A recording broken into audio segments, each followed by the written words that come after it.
आम sin square theta plus cosec square थीटार value केते पाइमा 3 टा इयाडे पले जिबा बोले एटा 10/3 हो जिबा आ एटा जेहेतु रेसिप्रोकल है cosec स्क्वायर थीटा और sin स्क्वायर थीटा तो एटा के मुई 1/cosec स्क्वायर थीटा लिखि पारबे cosec square theta plus cosec square theta आ एटा के जदी स्प्लिट करमे 3 प्लस 1/3 हेबा 3 3 9 1 10/3 देखो हला तो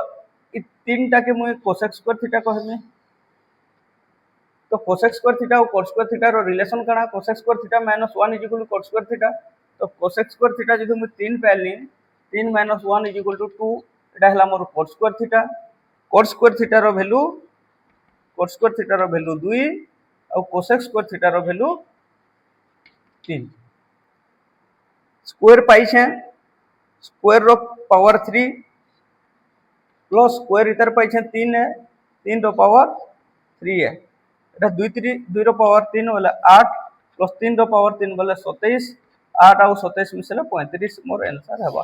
ऑप्शन केनो আছে ऑप्शन ए रे আছে